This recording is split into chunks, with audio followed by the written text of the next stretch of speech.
السلام علیکم ورحمۃ اللہ وبرکاتہ۔ بسم اللہ الرحمن الرحیم۔ اللہ کے نام سے شروع کرتے ہیں جو بڑا مہربان اور نہایت رحم کرنے والا ہے۔ پارہ نمبر 17 ہے، سورہ حج کی آیت نمبر 50 سے شروع کریں گے۔ ان آیات میں نبی اور رسول میں فرق بھی بیان کیا گیا ہے۔ نبی عام ہے اور رسول خاص۔ بعض مفسرین نے فرمایا کہ رسول شرع کے واضح ہوتے ہیں اور نبی اس کے حافظ اور نگہبان۔ شان نزول: جب سورہ نجم نازل ہوئی تو سید عالم صلی اللہ علیہ وسلم نے مسجد حرام میں اس کی تلاوت فرمائی اور بہت آہستہ آہستہ آیتوں کے درمیان وقفہ فرماتے ہوئے، جس سے سننے والے غور بھی کر سکیں اور یاد کرنے والوں کو یاد کرنے میں بھی مدد ملے۔ جب آپ نے آیت ومنات ثالثات الاخری پڑھ کر حسب دستور وقفہ فرمایا تو شیطان نے مشرکین کے کان میں اس سے ملا کر دو کلمے ایسے کہہ دیے جن سے بتوں کی تعریف نکلتی تھی۔ جبرائیل امین نے سید عالم صلی اللہ علیہ وسلم کی خدمت میں حاضر ہو کر یہ حال عرض کیا کہ اس سے حضور کو رنج ہوا اور اللہ تعالیٰ نے آپ کو تسلی کے لیے یہ آیت نازل فرمائی۔ آیت نمبر 50 کے مطابق: وہ جو کوشش کرتے ہیں ہماری آیتوں میں ہار جیت کے ارادہ سے، وہ جہنمی ہے، اور ہم نے تم سے پہلے جتنے رسول یا نبی بھیجے سب پر کبھی یہ واقعہ گزرا ہے کہ جب انہوں نے پڑھا تو شیطان نے ان کے پڑھنے میں لوگوں پر کچھ اپنی طرف سے ملا دیا تو یا مٹا دیا،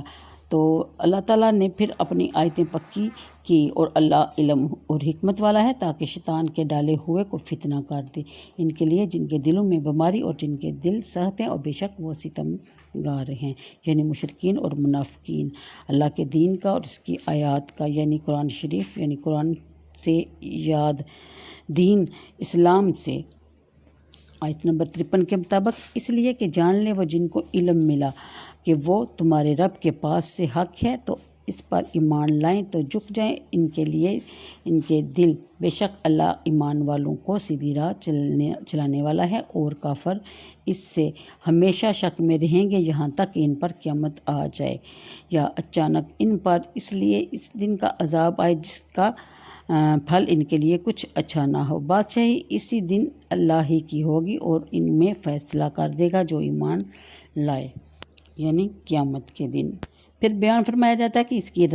رضا کے لیے عزیز و قارب کو چھوڑ کر وطن سے نکلے اور مقام کرما سے مدینہ طیبہ کی طرف ہجرت کی۔ شان نزول: نبی کریم صلی اللہ علیہ وسلم سے آپ کے بعض اصحاب نے عرض کیا کہ یا رسول اللہ صلی اللہ علیہ وسلم،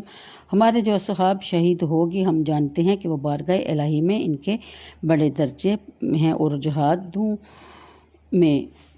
حضور کے ساتھ رہیں گے، لیکن اگر ہم آپ کے ساتھ رہے اور بے شہادت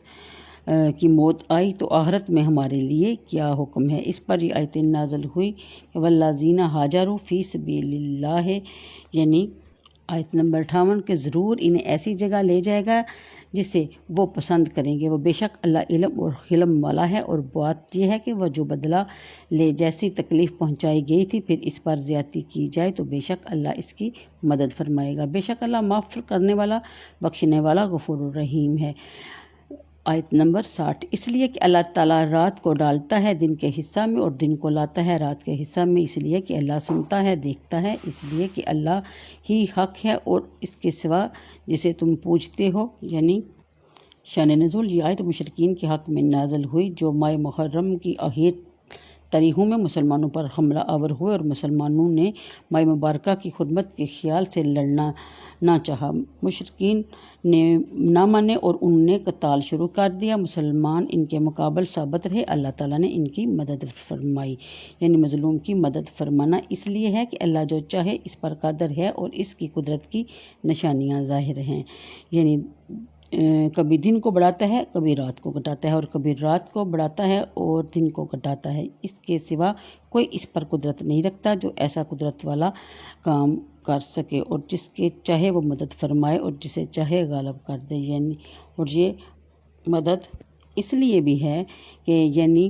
اللہ نے آسمان سے پانی اتارا تو صبح کو زمین ہریالی ہوگی، بے شک اللہ پاک اور خبردار ہے، اس کا مال ہے جو کچھ آسمانوں میں ہے اور جو کچھ زمین میں ہے، اور بے شک اللہ ہی بے نیاز سب خوبیوں کا سرایا ہوا۔ آیت نمبر 64 کے مطابق: